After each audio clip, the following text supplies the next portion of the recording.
Train का सफर, अहंकार और रहस्य। ये पूरी घटना शुरू होती है 4 कॉलेज दोस्तों से, शिवम, अनिकेत, प्रिया और निधि। ये चारों शिवम की बहन की शादी में शामिल होने के लिए गांव जा रहे थे।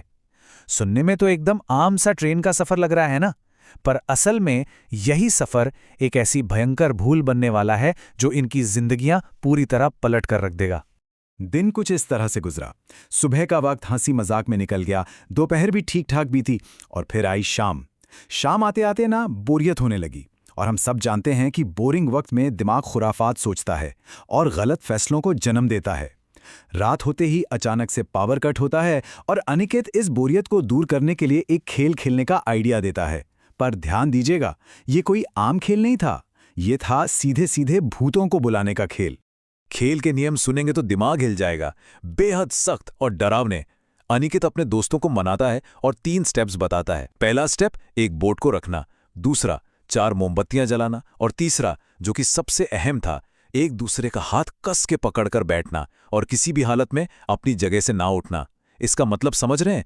एक छोटी सी भूल या एक हाथ छूटना और खेलने वाले की जान सीधे खतरे में पड़ सकती थी। अब यहां सबसे बड़ा ट्विस्ट आता है। ये खेल सच में काम कर गया। अचानक से सारी मोमबत्तियां बुझ जाती हैं, ट्रेन की लाइट्स फ्लिकर होने लगती हैं, ऑन ऑफ, और एक अनजान बुरी शक्ति वहां एंटर करती है। वो पावर जो असल में एक चुड़ैल थी, उसकी भयावह आवाज गूंजती है। मैंने बहुत दिनों से इंसान का खून नहीं पिया है, किसकी हिम्मत हुई मुझे बुलाने की? उफ, सोचकर ही रोंगटे खड़े हो जाते हैं। हम सभी जानते हैं कि डर और घबराहट में इंसान हमेशा सबसे बड़ी गलतियां कर बैठता है। जब उस चुड़ैल ने शिवम को धमकाया तो शिवम इतना बुरी तरह डर गया कि पैनिक में उसने अपना हाथ छोड़ दिया। रिजल्ट क्या हुआ?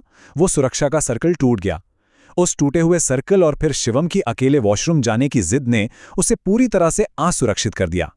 जब शिवम वॉशरूम से वापस आता है ना, तो बिल्कुल बदल चुका था। वो चुड़ैल अब उसके अंदर प्रवेश कर चुकी थी। उसकी आंखें बिल्कुल खून जैसी लाल हो गई थी, एकदम डेड साइलेंस, और लगातार बिना पल के झपकाए वो गुस्से से सबको घूर रहा था। ये सीधा सीधा प्रमाण था कि उस आत्मा ने उसे पूरी तरह से पजेस कर लिया है। पर पिक्चर अभी बाकी है दोस्तों।